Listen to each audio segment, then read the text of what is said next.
Our next presenter is me. Okay, and now I can't see anything. Dusty, can you just tell me if this looks like you can see my slides? You're good. Okay, thank you. So I won't belabor my own bio, but I will just take a second because I do have it to say thank you again to all of our speakers that have joined us this morning and all of our participants. Thank you for sharing your Friday morning with us. My name is Melanie Langille. I am the president and CEO here at M.Env.Sc. My background is environmental science, so I've got a master's degree in environmental science from the University of Toronto. And before I came into the nonprofit sector, I actually worked as an environmental consultant for about a decade and change.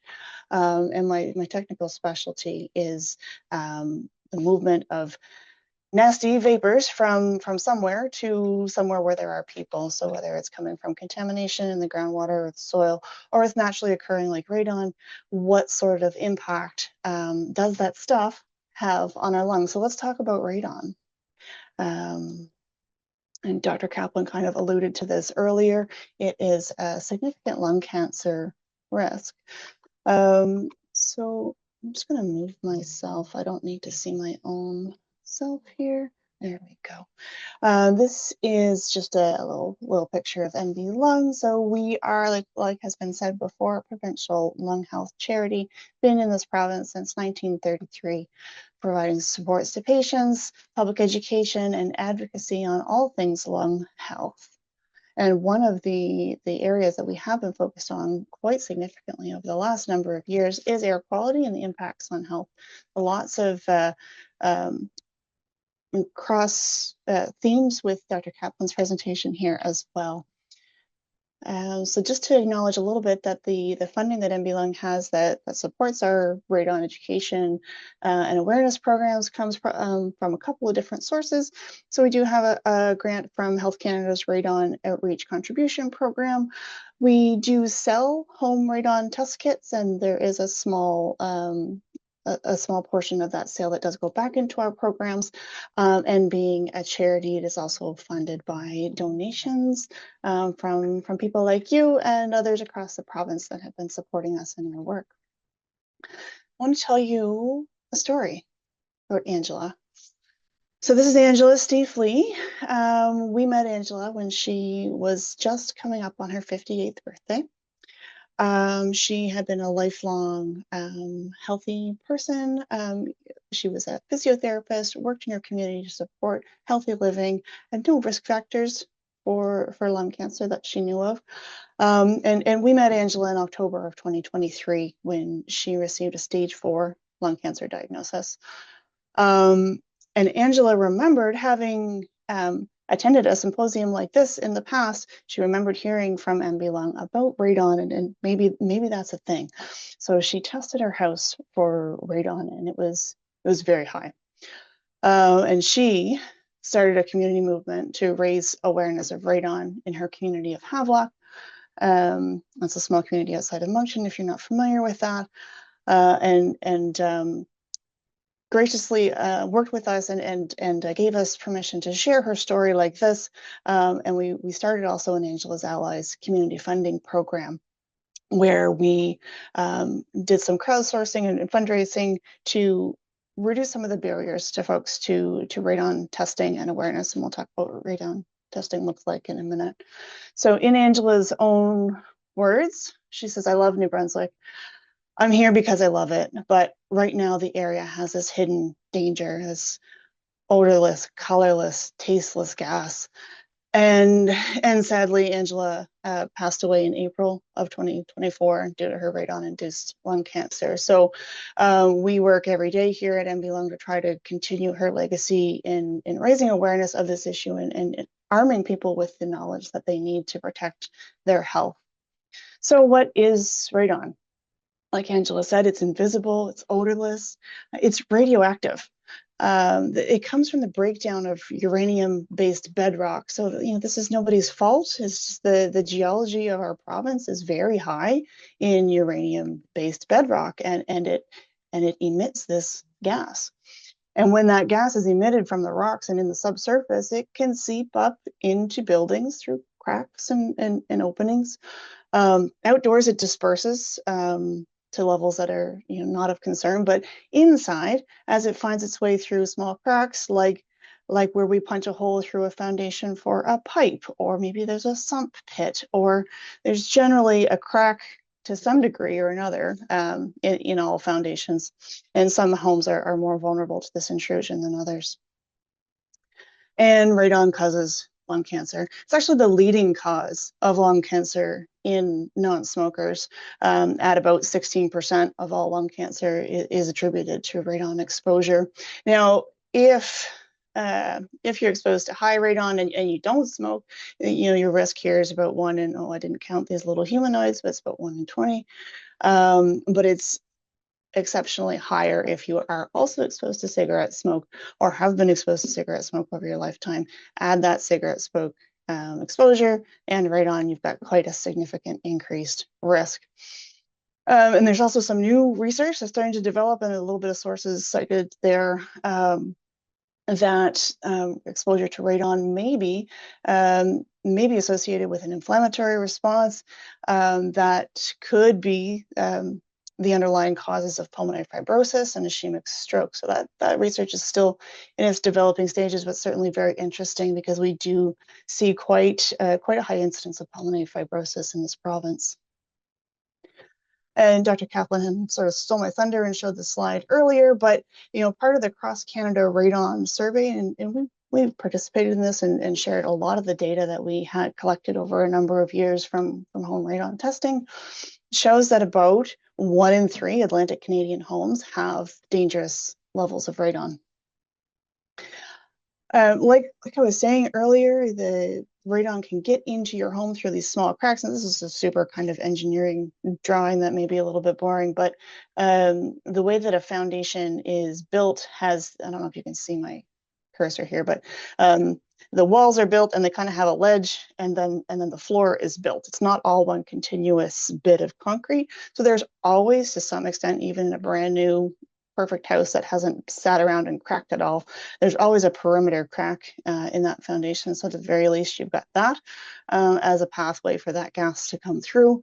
But really, any building that's in contact with the ground is vulnerable. Even more so if there's open sump pits, or if it's a stone foundation that's not a continuous poured concrete foundation, but just rocks and stuck together with different types of mortar. Dirt floor is not uncommon in our province. These types of construction are very vulnerable to radon intrusion. And again, like Dr. Kaplan mentioned earlier, we spend a lot of time inside, and we are working hard all the time to increase our energy efficiency of our homes, and that's inadvertently trapping more radon inside our houses. Who's at risk from radon exposure? Literally everybody. And it's literally in every building. It doesn't matter if it's an old house, new house, small, big, rustic, or very fancy. Every building in contact with the ground has some level of radon in it. The question is how much? And the only way that we can know how much is to test homes, okay? So testing homes is easy, and high radon can be fixed. So this is your take-home message for today. If you take nothing out of this symposium, is the only way to know how much radon is to test it, and it is fixable. You just got to know it's there. So how do we test? I'm going to show you a little device here. This is, it's kind of hard to see with that background, but this is an alpha track radon detector. So there is a certifying body, the Canadian National Radon Proficiency Program. They certify long-term testing devices like this one. We want to test our home for at least 90 days because the levels of radon really change a lot. There's a lot of factors in whether the wind is blowing hard, or whether you've gone on vacation and turned your furnace down versus you're home with small children and you want the temperature at 22 degrees all day long. All those factors change how much gas is moving from the house to the subsurface, from the subsurface into the house. But we know that typically, very generally broad brush statement here is that during the heating months, when we have our windows and doors closed up and we tend to have, we are heating and we're causing a bit of a pressure gradient across that floor, that is going to be your worst case scenario. So we want to place these testing devices in the lowest level of the home. Not so much worried if it's a root cellar and you go down for 5 minutes to get your potatoes for Christmas dinner. But if you're spending more than 4 hours a day in a basement, maybe you've got a home office. Maybe that's where your family room is with your TV, and you like to spend lots of time watching TV in your basement. That's where you want to do it.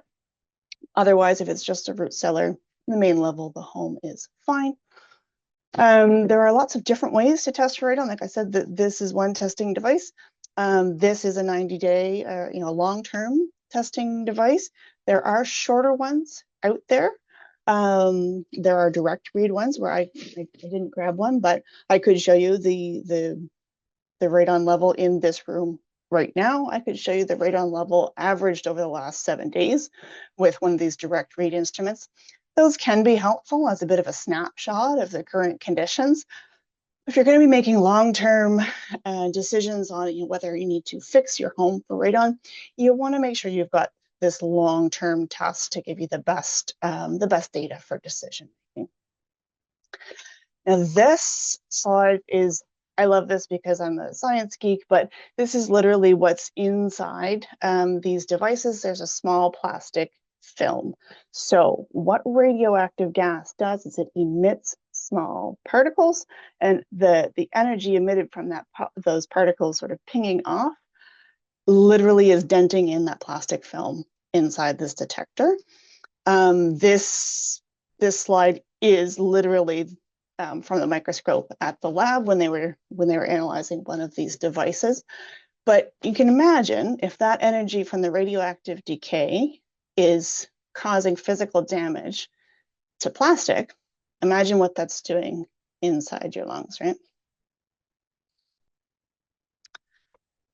So if and when you do test your home for radon, please test your home for radon. You need to understand your results. So the Health Canada guideline right now is that anything over 200 becquerels per cubic meter, that's a unit that we use for radiation. So anything over 200 becquerels per cubic meter should be taken seriously. And the higher the level, the sooner those corrective measures should be taken. Angela's home, a mitigator a professional went in with a direct read instrument, and it just maxed out the instrument. It said 9, 9, 9, 9, 9. So it was very, very, very high. So like I said, high radon can be fixed. We call this mitigation. There are a number of CNRPP, Canadian National Radon Proficiency Program, certified radon professionals in our province and across Canada. And they follow techniques to reduce the radon in the home. And these techniques are effective and they really can save lives. And I'll show you a little bit more about that on the next slide. The most common way to reduce radon in the home is to kind of intercept it before, as it's kind of percolating up, off-gassing upwards towards the house. We kind of intercept it in the granular material underneath your slab and give it a different pathway. So rather than it finding its way through the cracks in the home, we're going to give it a path of less resistance even than that, and we're going to shunt it outside where it will be diluted to levels that are not a problem. So typically, we do this through what's called sub-slab depressurization. So it's not just providing it with a conduit or a pipe to move through, but actually using the pressure gradients to our advantage and saying, come this way instead of that way. It's a lot harder to go into the house if we've got this depressurization below the slab.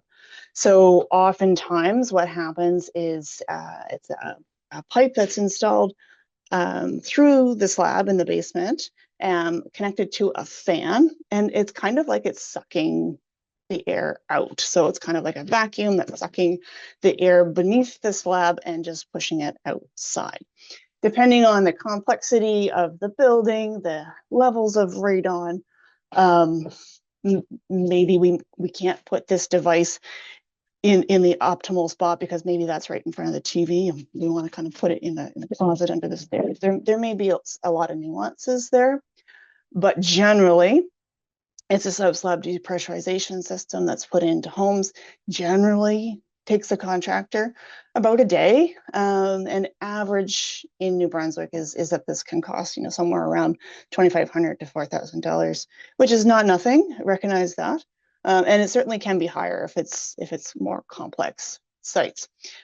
However, these are super effective, and it's a once and done fix. So the certified mitigator can come in, figure out what system is going to be best for this house, put the system in place in a day or so, and within 24 hours, we see about an 80% decrease in the radon levels in the home. There's no upkeep to these things. Some of them, again, depending on the levels, they may need a fan, they may need to be plugged in. So they would fail in the event of a power outage. But other than that, they're pretty foolproof. How do you find a mitigator? So again, the Canadian National Radon Proficiency Program lists all the certified mitigators across the country. That program is administered by the Canadian Association of Radon Scientists and Technologists, and Health Canada also maintains a list of all the certified mitigators. Now, in New Brunswick, we have a couple of different options for testing your house. And again, please test your house. Pardon me for a sec. M.Env.Sc did run a program for a couple of years under our grant with Health Canada, which was to place these short-term digital testing devices, which are great as a snapshot, not the best for the long term, for decision making, whether you're going to do these repairs to your home. But we had these available in libraries across the province. And this was a great opportunity to reach people with some really hands-on materials that they could learn about radon. They could see what the level is in their house today and hopefully follow it up with this long-term test. That program is on pause at the moment. So your best bet right now is to find a CNRPP certified device. So these are available in New Brunswick. It's RPC, our provincial lab, that has collaborated with us in the past, and they're also a source of these devices to the general public. Many of the mitigators in our province also keep a supply of these on hand and belong. So like I said before, this is something that we do sell these to the public, same price as RPC sells them. And there is a small component of that price that does come back and support our programs. Now, the reason the library program is paused, because coming soon, maybe hopefully, is a new program that's going to take the place of that library program. So we have been advocating since for a long time, particularly since we met Angela, to remove these financial barriers to New Brunswickers to testing for radon, because there's no way to know if there's high radon in your house unless you have one of these specialized devices, and there's a cost associated with it. They're $60 plus tax. You can find them on other places will sell them as well, and they might range from 55 to 75. There's somewhere in that range, which is not nothing. And we recognize that there are a lot of folks that would benefit from knowing, literally everybody benefits from knowing whether or not their home represents a lung cancer risk. But if you can't afford that test, that's not really fair. So we have been doing a lot of advocacy over the last couple of years. And then back in November, it's been almost a year here now, we had a unanimous motion in the legislature that the Legislative Assembly urged the government to make free 90-day long-term radon gas tests available to the general public. And to engage public health, to support the promotion of those tests, and also to explore ways to support individuals with radon gas mitigation, because again, that cost is not nothing. But again, it's nobody's fault. So we have had a commitment from the legislature to provide these free 90-day tests to the public. That program was supposed to be rolled out this past week and has been pushed back.